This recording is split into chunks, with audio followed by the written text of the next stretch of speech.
আজ আমি আপনাদের সাথে শেয়ার করব ভেজিটেবল স্প্রিং রোল।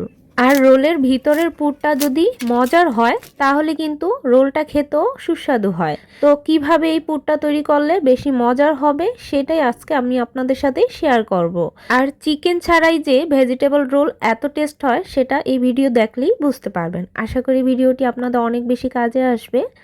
তো প্রথমেই পুরটা তৈরি করে নিচ্ছি।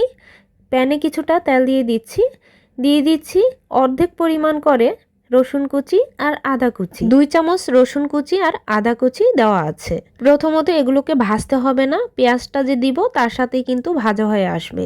তো এখানে আমি প্রায় 1.5 কাপের মতো পেঁয়াজ দিয়েছি। চেষ্টা করবেন স্প্রিং রোলে পেঁয়াজটা একটু বাড়িয়ে দেওয়ার, তাহলে কিন্তু খেতে ভালো লাগবে।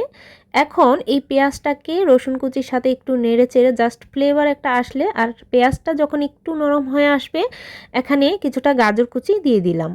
গাজরটা খুব বেশি পরিমাণেও দেওয়া যাবে না, আবার একেবারে কমও দেওয়া যাবে না। দিয়ে দিচ্ছি 5 থেকে 6টার মতো কাঁচামরিচ কুচি করা। তো কাঁচামরিচটা আপনাদের টেস্ট অনুযায়ী দিয়ে দিবেন।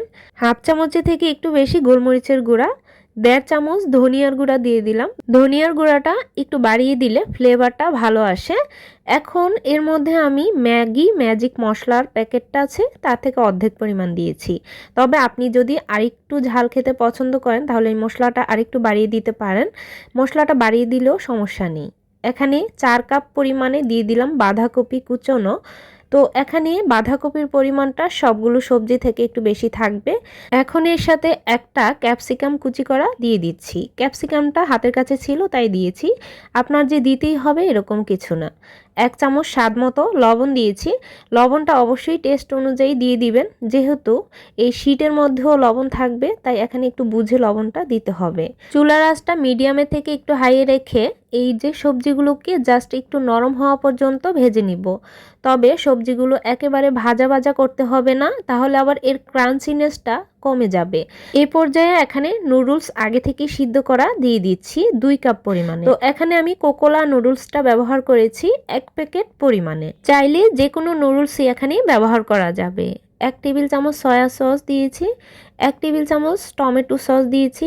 টমেটো সসের পরিমাণটা এখানে আপনি চাইলে আরেকটু বাড়িয়েও দিতে পারবেন। নুডলসটা দেওয়ার পর চুলা আঁচটাকে লোয়ে রেখে একটু জলটা গা থেকে টেনে যাওয়া পর্যন্ত অপেক্ষা করে একটু ভেজে শেষের দিকে নামিয়ে নেওয়ার আগে ধনেপাতা কুচি দিয়ে তারপর নামিয়ে নিচ্ছি।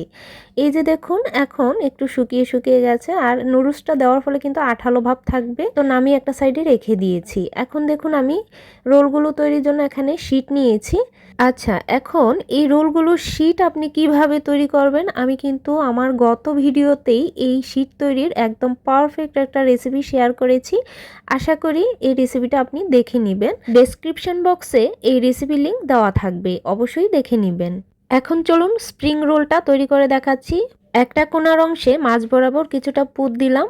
তো দুটো সাইডের অংশে এভাবে একটু আটার গ্লু লাগিয়ে দিচ্ছি আর এভাবে দুটো সাইড মাঝ বরাবর এনে সিল করে দিচ্ছি।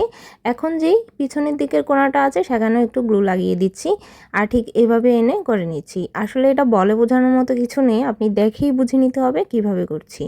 ঠিক এভাবে রোলের মতো করে একটু চেপে সামনের দিকে প্রেস করবেন, তাহলে দেখবেন যে টাইট হয়ে লেগে আছে। এখন এই রোলটা কিভাবে আপনি ফ্রোজেন করবেন, যে কোনো একটা এয়ারটাইট বক্সে রেখে অনেক দিন পর্যন্ত ডিপ ফ্রিজে রেখে ভেজে নেওয়ার 10 মিনিট আগে নামিয়ে ভেজে নিলেই হয়ে যাবে। তো এখন আমি এখানে ডুবো তেলে সবগুলো স্প্রিং রোল ভেজে নিব। তো যখন এগুলো ছাড়বেন তখন চুলার আঁচটা মিডিয়ামে রাখতে হবে আর একটু হাই হিটেই সবগুলো ভেজে নিচ্ছি। তবে খুব বেশি কালার করব না, ঠিক এরকম একটা ব্রাউন কালার চলে আসলে তেলটা ঝরিয়ে একটা টিস্যু পেপারের উপর রেখে দিব, তাহলে বাড়তি তেলটাও শুষে নেবে। সেম পুর দিয়ে আপনি চাইলে সমোসাও তৈরি করতে পারবেন। তো এই যে আমি স্প্রিং রোলগুলো আপনাদের ভেঙে দেখিয়ে দিচ্ছি, দেখুন কতটা মুচমুচে হয়েছে, শব্দ শুনেই হয়তো বুঝতে পারছেন। এখন চলুন পরিবেশন করার পালা। রেসিপি ভালো লাগলে লাইক কমেন্ট আর শেয়ার করে রাখবেন। আর চ্যানেলে যদি নতুন হয়ে থাকেন তাহলে চ্যানেলটি সাবস্ক্রাইব করে রাখতে পারেন।